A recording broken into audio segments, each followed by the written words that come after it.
हा पुरस्कार दरक कुटुंबियांच्या वतीने आई श्रीमती पुष्पा सत्यनारायणजी दरक यांना आपण प्रदान करत आहात। त्यामुळे सर्वप्रथम दैनिक वृत्त महानगर व स्मृतिशेष रुक्मिणबाई जळबाजीराव गोनारकर यांच्या स्मृतिप्रीत्यर्थ हा जो पुरस्कार 2025 आपण प्रदान करत आहात तो आम्ही स्वीकार करत आहोत। आपले मनपूर्वक धन्यवाद। पण दरक कुटुंबियांनी जे काही कार्य केलेलं आहे हे कोणत्या पुरस्कारासाठी किंवा प्रसिद्धीसाठी नव्हे, तर नियतीने निसर्गाने जो आघात केला होता या परिवारामध्ये आम्ही सर्व एकत्र राहत होतो। आई बाबा, मी, माझी पत्नी, मुलगा मुलगी आणि लहान भाऊ, त्याची पत्नी आणि त्याची मुलगी हे वसमतमध्ये असायचे त्यांच्या कार्यानिमित्त।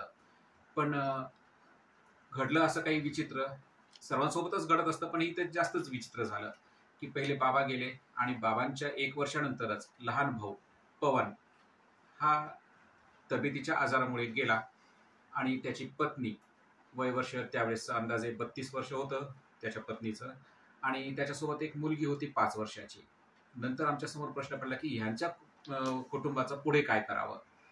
पुढे काय करावं म्हणजे काय, तर आपल्या संस्कृतीप्रमाणे सासूसोबत, सासऱ्यासोबत किंवा त्या घरासोबतच मुलीने राहावं, त्या सुनेने राहावं अशी जरी प्रथा असली तरी वयवर्ष 32 आणि पूर्ण 100 वर्ष अजून जगायचं आहे, तेही एकाकी जीवन।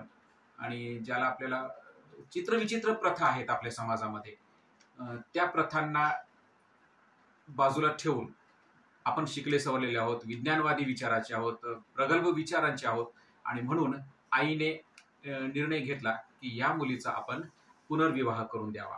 आणि पुनर्विवाह करण्यासाठी मग परिवाराची संमती झाली, दोन्ही कुटुंबांची एकमेकांशी चर्चा झाली आणि मग त्याच्यातून निर्णय असा घेण्यात आला की पुनर्विवाह करून द्यावा ह्या मुलीचा। आणि करून द्यावा म्हणजे जबाबदारी टाळायची किंवा दुसऱ्यावर सोपवावी असं नसून ह्या कुटुंबासोबत तिचं नेहमी येणं जाणं राहील, म्हणून जिथे ती सासरी राहायची आता ते सासर, दरक सासर हे तिचं प्रमुख माहेर झालेलं आहे। तिचं प्रथम माहेर हे दरक आहे।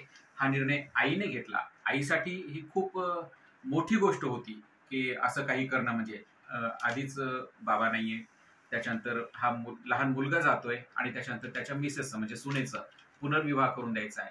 पण कितीही जरी झालं तरी मानसिकता आपली खंबीर ठेवली आणि समाजाच्या रूढी परंपरांना आळा देत, पुरोगामी विचारांचा विचार करत, आपल्या शिक्षणाचा उपयोग करत आईने निर्णय घेतला की मुलीचं पुनर्वसन करायला पाहिजे।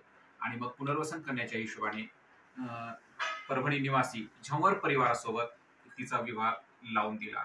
आणि त्या मुलीसाठी पहिलं माहेर आता दरक आहे। आणि फक्त लग्न लावून दिलं म्हणजे जबाबदारी गेली असं नाही, जाणं येणं, एकमेकांच्या सुखदुःखामध्ये सहभागी होणं, रूढी परंपरेप्रमाणे, प्रथेप्रमाणे एकमेकांच्या घरी येणं जाणं, हे मानासन्मानाने प्रेमपूर्वक आज गुण्यागोविंदाने नांदत आहोत। हे एक चांगली बाजू आहे।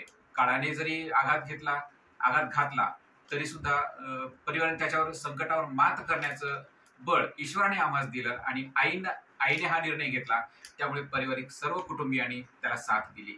सगळ्यात महत्वाचं म्हणजे सुनेनी याला संमती दिली आणि पुनर्वसनासाठी आम्ही हा पुढाकार घेतला। धन्यवाद। प्रकारे आपण आदरणीय